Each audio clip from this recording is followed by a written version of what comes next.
everyone. நமக்கு unit 2 motion in straight line உள்ள problem பார்த்துட்டு இருக்கோம். Problem number 2, all the graphs below are intended to represent the same motion. One of them does it incorrectly. Pick it up. அப்படின்னா இந்த 4 ஆப்ஷன்ல ஒரு option மட்டும் தப்பா இருக்குது. மற்ற 3 ஆப்ஷனுமே ஒரே மோஷன் இண்டிகேட் பண்ணுது. ஸோ நம்ம அதை கண்டுபிடிக்கலாம். ஓகேங்களா? ஸோ அதை நம்ம எப்படி சால்வ் பண்ணுறான்னு பார்ப்போம். ஃபர்ஸ்ட் ஆப்ஷனை பார்க்கணும். இந்த ஃபர்ஸ்ட் ஆப்ஷனில் நீங்கள் பார்த்தீங்கன்னாக்க ஓகேங்களா, ஃபர்ஸ்ட் ஆப்ஷனில் நீங்கள் பார்த்தீங்கன்னாக்க வெலாசிட்டி வர்சஸ் பொசிஷனில் ஓகேங்களா ஃபர்ஸ்ட் ஆப்ஷன். ஸோ பார்த்தோம்னாக்க இப்போ இந்த மோஷன் இப்போ என்ன இண்டிகேட் பண்ணுது அப்படிங்கிறத நீங்கள் பார்க்கணும். பார்த்தீங்கன்னா பொசிஷன் ஜீரோவாக இருக்கும்போது ஓகேங்களா, பொசிஷன் ஜீரோவாக இருக்கும்போது வெலாசிட்டி இன்க்ரீஸ் ஆகுது, அதாவது இன்க்ரீஸ் அதிகமாக இருக்கும், பாசிட்டிவ் வேல்யூவாக இருக்குது. ஓகேவா, எந்த வேல்யூ எனக்கு தெரியாது. ஓகே, பரவாயில்ல. அப்படியே நம்ம பொசிஷன் அப்படியே நம்ம பொசிஷன் மூவ் ஆக ஒரு பொசிஷனில் இந்த பொசிஷனில் ஃபார் எக்ஸாம்பிள் இது வந்து ஃபர்ஸ்ட் பொசிஷன், இது செகண்ட் பொசிஷன், இது தேர்ட் பொசிஷன். லெட்ஸ் சே அப்போ ஃபர்ஸ்ட் பொசிஷன்ல வெலாசிட்டி இன்க்ரீஸ் ஆகுது, செகண்ட் பொசிஷன்ல வெலாசிட்டி ஜீரோ ஆயிருது. ஓகேங்களா, தேர்ட் பொசிஷன்ல பார்த்தீங்கன்னா நெகட்டிவ் ஆயிருது வெலாசிட்டி, அதாவது நெகட்டிவ் டைரக்ஷன்ல போகுது. அப்படின்னா இந்த பெர்சன் இங்கேருந்து ஸ்பீடை இங்கேருந்து ஓடி அந்த இடத்துல நின்று மறுபடியும் ரிட்டர்ன் போய் ஸ்பீடை இந்த வந்து பக்கம் ஓடி வராங்க. அதான் மீனிங். ஓகேங்களா, கரெக்டாக. ஸோ பார்த்தீங்கன்னா இந்த டைரக்ஷன் இது வந்து மறுபடியும் பழைய பொசிஷனுக்கு வந்துடுறாங்க. 3 பாருங்க, பொசிஷன் 1 இனிஷியலாக ஜீரோலேருந்து ஆரம்பிக்கிறோம். ஜீரோலேருந்து ஆரம்பிச்சு அப்படியே நம்ம வந்து பொசிஷன் பாருங்க, பொசிஷன் 1ல வந்து பொசிஷன் 1 ஜீரோலேருந்து ஆரம்பிச்சு அப்படியே நம்ம வந்து அப்படியே போய் இது பொசிஷன் 2 மேக்ஸிமம் அடைக்கும் போது வெலாசிட்டி ஜீரோ ஆகுது. ஸோ இதான் அதனுடைய ரிப்ரசன்டேஷன். ஓகேங்களா, இப்போ அடுத்த கிராஃப் பார்ப்போம். ஸோ இந்த கிராஃபை நம்ம கடைசியாக பார்ப்போம், ஏன்னா இது கொஞ்சம் டிஃபிகல்ட்டாக இருக்க மாதிரி தெரியுது. ஓகேங்களா, அதனால நான் வந்து ஆப்ஷன் சிக்கு போயிட்டு அதுக்கப்புறம் பார்ப்போம். ஓகேங்களா, ஸோ ஆப்ஷன் சியை நீங்கள் பார்த்தீங்கன்னாக்க இங்கே பாருங்க, பொசிஷன் டைம் கிராஃப். ஸோ இது எப்படி இருக்குன்னு பாருங்க. பொசிஷன் ஜீரோவாக இருக்கும்போது, அதாவது டைம் ஜீரோவாக இருக்கும்போது பாருங்க, டைம் ஜீரோவாக இருக்கும்போது பொசிஷன் வந்து ஜீரோவாக இருக்கு.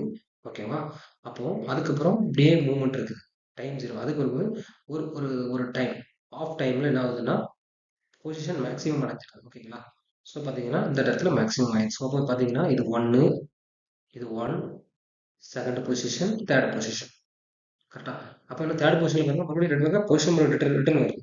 இப்படி போயிட்டு மறுபடியும் இப்படி இறங்குது பொசிஷன். அப்படின்னா இப்படி போயிட்டு பாருங்க ரிட்டர்ன் வந்து பாருங்க. ஸோ இது 2 செகண்ட் பொசிஷன், தேர்ட் பொசிஷன் முடியாது. அப்போ இந்த மோஷனும் சேமாக தான் இண்டிகேட் பண்ணுது.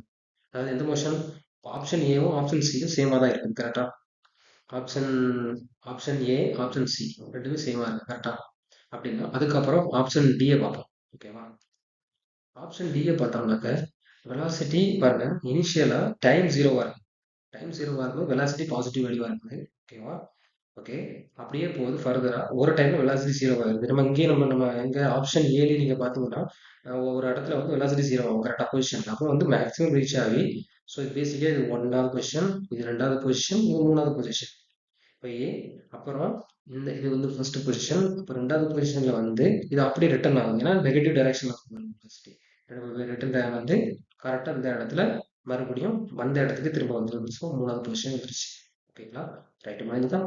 இப்போ வந்து நம்ம வந்து ஆப்ஷன் பியை பார்ப்போம். ஸோ டிஃபால்ட் ஆப்ஷன் பி தான் தப்பா இருக்க ஆன்சர் அதிகமாக வாய்ப்புகள் இருக்கு. ஏன்னா நீங்க பாத்தீங்கன்னா இந்த மூணு கிராஃப்மே ஒரே மோஷனா ரெப்ரசென்ட் பண்ணுது. அது என்னது ஆக்சுவலா பொசிஷன் 1ல இருந்து பொசிஷன் 2க்கு போகுது, பொசிஷன் 2ல இருந்து பொசிஷன் 3, அதாவது பேக் ஒரிஜினல் பொசிஷனுக்கு திரும்ப வந்துருது. கரெக்டா, ஸோ இதுதான் கரெக்டான ஆப்ஷன்ஸாக இருக்குது. ஸோ இதை அப்போ பார்த்தீங்கன்னா ஆப்ஷன் பி தான் கரெக்டாக இருக்கிறதுலே தப்பான ஆன்சராக இருக்கணும். ஓகேங்களா, ஸோ இதை எப்படி பார்ப்போம் ஆக்சுவலாக. இதுக்கு முன்னாடி டிஸ்பிளேஸ்மெண்ட் என்ன, டிஸ்டன்ஸ்னா என்ன, ரெண்டுக்கும் டிஃப்ரென்ஸ் என்னன்னு பார்ப்போம். ஸோ டிஸ்பிளேஸ்மெண்ட் அப்படிங்கிறது என்னன்னா rate of change of position. அதாவது நீ எல்லாம் பார்த்தீங்கன்னாக்க டிஸ்பிளேஸ்மெண்ட்ங்கிறது வெக்டார் குவான்டிட்டி, டிஸ்டன்ஸ்ங்கிறது ஒரு ஸ்கேலார் குவான்டிட்டி. வெக்டார் குவான்டிட்டினா என்ன, ஸ்கேலார் குவான்டிட்டி என்ன. வெக்டார் குவான்டிட்டி என்னன்னா டைரக்ஷனை டிபெண்ட் பண்ணி இருக்கிறது வெக்டார் குவான்டிட்டி. ஓகேங்களா, டைரக்ஷன் டிபெண்ட் பண்ணிருக்கு. ஃபார் எக்ஸாம்பிள் இந்த டிஸ்பிளேஸ்மெண்ட் வந்து எக்ஸ் டைரக்ஷன் மட்டும் தான் டிபெண்ட் பண்ணி இருக்குது, ஒய் டைரக்ஷன் டிபெண்ட் பண்ணி இல்லை. இன் ஒய் டைரக்ஷன்ல நீங்க பாத்தீங்கன்னா இதோட வேல்யூ ஜீரோ தான். கரெக்டா, இன் எக்ஸ் டைரக்ஷன்ல மட்டும் தான் டெல்டா எக்ஸ் இருக்குது. ஓகேங்களா, ஸோ வந்து இதை நீங்க பாத்தீங்கன்னா பாருங்க, இதோட டிஸ்பிளேஸ்மெண்ட் வெக்டர் எப்படி இருக்கும் பாருங்க, இதான் displacement vector. So del x delta x vector அப்படிங்கிறது வந்து இதோட டிஸ்பிளேஸ்மெண்ட் வெக்டர். பட் டிஸ்டன்ஸ் அப்படி கிடையாது. நீங்க டிஸ்டன்ஸ் நீங்க கிராஃப் நீங்க பாத்தீங்கன்னா, டிஸ்டன்ஸ் கிராஃப் நீங்க பாத்தீங்கன்னா பாருங்க, ஃபர்ஸ்ட் இந்த மயில் வந்து இங்க இருந்து ஸ்டார்டிங்ல இனிஷியல் பொசிஷன்ல இருந்து ஃபைனல் பொசிஷன் ரீச் ஆகுது, அதுக்கு ரிட்டர்ன் போகுது.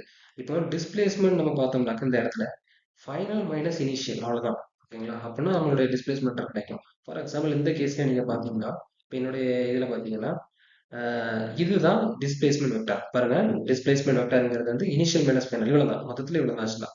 So delta X. ஓகேங்களா? வெக்டார். இப்போ என்னன்னா டிஸ்டன்ஸ் அப்படின்னா என்ன அர்த்தம்னா டிஸ்டன்ஸ்ங்கிறது வந்து டோட்டல் டிஸ்டன்ஸ் இது எவ்வளோ கவர் ஆயிருக்கு. ஸோ அதுதான் மீனிங். ஓகேங்களா? ஸோ டிஸ்டன்ஸுங்கிறது பாத் லென்த். பார்த்தீங்கன்னா இந்த இடத்துல இந்த ஒயர் வந்து ஸ்டார்டிங்ல இந்த பொசிஷன்லேருந்து ரெண்டாவது பொசிஷன் போயிட்டு மறுபடியும் ரிட்டர்ன் போயிருது. அப்படிங்கும்போது இதோட வேல்யூ வந்து அதிகமாக தான் இருக்கும். ஓகேங்களா? அப்போ வந்து டிஸ்டன்ஸ் வந்து சிம்பிளாக லென்த் ஆஃப் பாத் ஒன்லி. புரியுதுங்களா உங்களுக்கு? எனக்கு புரியும் நம்புறேன். ஓகேங்களா? ஸோ இதுதான் விஷயம். ஸோ அந்த வகையில் நம்ம பார்க்கும்போது இதோட ஆக்சுவல் டயக்ராம் எப்படி இருக்கும் பாருங்க.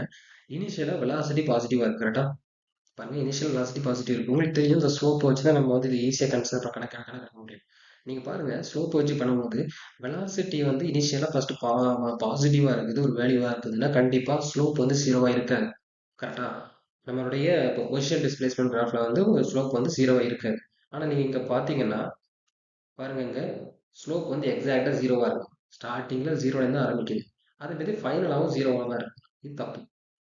ஆக்சுவலா ஸ்லோப் எப்படி இருக்கும்? இந்த கிராஃப் ஆக்சுவல் கிராஃப் எப்படி இருக்கணும்னா இந்த மாதிரி இருக்கணும். நல்லா பாருங்க, இந்த இடத்துல இந்த கிராஃப்ல பாருங்க, ஸ்லோப் வந்து இனிஷியல் எப்படி இருக்கணும்னா இன்க்ரீஸ் ஆகணும். ஏன்னா வெலாசிட்டி பாசிட்டிவா இருக்கிறதுனால ஸ்லோப் வந்து எப்படி இருக்கணும். ஆனா இப்படி ஃபர்தரா இப்படி போயிட்டே இருக்கும். அதே சமயத்துல வெலாசிட்டி டிக்ரீஸ் ஆகிட்டே இருப்பாங்க. அப்போ ஸ்லோப் வந்து கம்மியாயிட்டே இருக்கு. வர வர பாருங்க, கண் பாருங்க, ஸ்லோப் வந்து ஃபர்ஸ்ட் இன்க்ரீஸா இருக்கு. அதுல போக போக கம்மியா அதுக்கு ஜீரோ ஆயிடுது ஸ்லோப் வந்து. ஏன் ஸ்லோப் ஜீரோ ஆகுது? வெலாசிட்டி வந்து அந்த மேக்ஸிமம் பொசிஷன்ல இருக்கும்போது ஜீரோ ஆயிடுது. ஓகேங்களா? அதுக்கப்புறம் ஃபர்தரா மறுபடியும் இன்க்ரீஸ் ஆகுது. ஆக்சுவலா இதுதான் இப்போ டிஸ்டன்ஸுக்கும் பொசிஷனுக்கும் உள்ள டிஃபரன்ஸ். பாருங்க, பொசிஷன் பாருங்க என்ன ஆகும்னா மறுபடியும் வெலாசிட்டி டிக்ரீஸ் ஆகுறதுனால, ஓகேங்களா? வெலாசிட்டி டிக்ரீஸ் ஆகுறதுனால இதோட ஸ்லோப் வந்து அப்படியே அப்படியே இந்த மாதிரி இந்த எக்ஸாக்ட் அந்த ஷேப்ல வரும். அதாவது இந்த பொசிஷன். ஆனா டிஸ்டன்ஸ் எப்படின்னா டிஸ்டன்ஸ் அப்படி பண்ண மாட்டோம். டிஸ்டன்ஸை பொறுத்த வரைக்கும் பாத்தீங்கன்னா அதோட டிஸ்டன்ஸ் இன்க்ரீஸ் ஆகிட்டே தான் போகும். அதாவது இதோட டிஸ்டன்ஸ் வந்து இன்க்ரீஸ் ஆகிட்டே தான் போயிட்டு இருக்கும். ஓகேங்களா? டிஸ்டன்ஸ் ஏன்னா நீங்க நல்லா பாத்துக்கங்க. இப்போ இப்போ வந்து டிஸ்பிளேஸ்மெண்ட் அப்படிங்கிறது அதாவது பொசிஷன் நீங்க பாத்தீங்கன்னா ஃபர்ஸ்ட் இனிஷியலா இங்க இருந்து இங்க இவ்வளவு தூரம் போறதும் பொசிஷன் இன்க்ரீஸ் அதிகமா இருக்கு. ஆனா அதுக்கப்புறம் பாருங்க ஃபர்தரா இங்க இது வந்து ரிட்டர்ன் போறதுனால அதோட பொசிஷனோட வேல்யூ கம்மியாயிட்டே வருது. புரியுதுங்களா உங்களுக்கு? அதனாலதான் அந்த அந்த கிராஃப்ல நீங்க பாத்தீங்கன்னா பொசிஷன் ஃபர்ஸ்ட் இன்க்ரீஸ் ஆகுது, அப்புறம் அப்படியே கம்மியாகும். அப்ப இந்த கிராஃபோட ஸ்லோப் தான் எதுன்னா இந்த வெலாசிட்டி. பாருங்க, இந்த இதுவும் கரெக்டா இருக்கும். பாருங்க இந்த இடத்துல பாருங்க, வெலாசிட்டி பாசிட்டிவா இருக்கு. அப்போ ஸ்லோப் வந்து இங்க வந்து இந்த பாசிட்டிவ் அதிகமான வேல்யூவா இருக்கு. பாருங்க, மேக்ஸிமம் வேல்யூவா இருக்கு. கொஞ்சம் அதிகமா இருக்கு. கரெக்டா? ஸ்லோப் வந்து நான் சொல்றது உங்களுக்கு புரியுதா பாருங்க. உம், ஒரு நிமிஷம். ஓகே, பாருங்க, ஸ்லோப் பாருங்க, ஸ்லோப் பாசிட்டிவ். இந்த மாதிரி ஹரிசாண்டல் இல்லை, இது தப்பு வச்சுக்கலாம். ஸோ இதனால தான் இது தப்பு வச்சுக்கலாம். இதோட உண்மையான டிஸ்டன்ஸ் டயக்ராம் இந்த மாதிரி தான் இருக்கு. ஓகேங்களா? ஸோ இதான் உண்மையான டயக்ராம். ஸோ இதான் ஆன்சர். அப்போ ஆன்சர் வந்து தப்பான ஆன்சர் தான் கரெக்டாக நம்ம கண்டுபிடிக்கணும். ஸோ ஆப்ஷன் பி தான் கரெக்டான ஆன்சர். ஓகேவா? ஸோ ஆப்ஷன் பி தான் கரெக்டான ஆன்சர். ஓகேவா? தேங்க்யூ.